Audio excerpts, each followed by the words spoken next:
Gi-force entry mi sa kanang staff diri Nya gikuha na mo kwarto namo. So kawa mi choice karon mo mi Philippine Embassy. Ang gibuhat niya gisira nang ko nag-force entry siya gipang check ang mga gamit namo. So mo nakakuan mi intact among gamit karon kay mo na mi mga imikam kon sa polo nga makauli nami. Ang iyang gibuhat lima mi ka pinay diri mo ni kawan tabangi ta mi ninyo ta maabot sa kanang hintundan sa kuan. Sana makarating to sa kahit Philippine government ang katulong sa amin. Ang ginawa ng staff, pinagbubuksan yung mga bag namin. Kinuha yung mga device namin, tsaka kinuha yung mga alahas.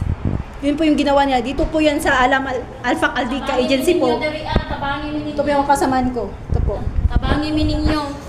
Dili na mi okay dire. Tabang mo. Kay dugay na mi kay dire na tambay wala paghapon mi gipauli.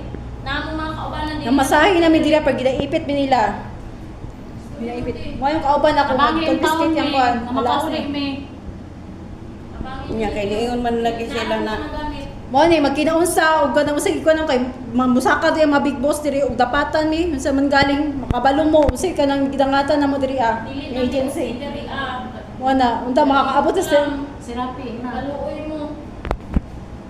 mga sitwasyon na mo. Mo nag-asa balutan na mi kay ginakuan namin niya, ginaharas namin niya. Padlakan mi diri. Dili na ipakita mo diri. Ipakita ang mga putahan day. Dili mi okay diri ginapadlakan mi. Dili mo apre. Dili mi okay diri. Kusina day. Dili kusina. Dili okay. O timo pagkaon na mo diri Ninyo. Ang pinakalala aron nga gibuhat niya na force entry sa mga gamit na mo, yang gipang ukap-ukap ang mga gamit. Gipang confiscate ang usay mga importanteng gamit nga gipadlakan niya. Mo na nagkuan mi. Pwede daw may manggawas bisag asa tapos karon iya na pud may gisirado kay gihulatan daw ang boss. Nakahadlok mi kay basig pang unsaon mi diri tabangi mi ninyo. Maluoy mo. QNM agency, QNM agency og MML. Ta makaabot isig tutan.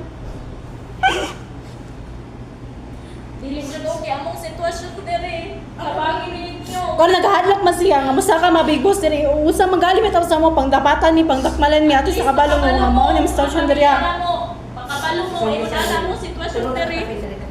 Tulo na ko kabulan diri kapin wala paghapon ko kauli. Tabangi mi ninyo. O do kabulan ako diri na masahin ako nag-change employer ko yata nga amo sa kuha.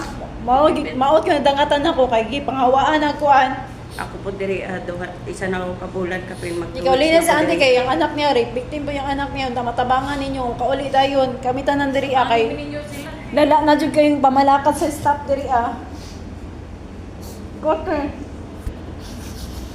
Tamagit ay nga po si maabuti sing tundan. Sa Pilipinas. Salamat sa inyo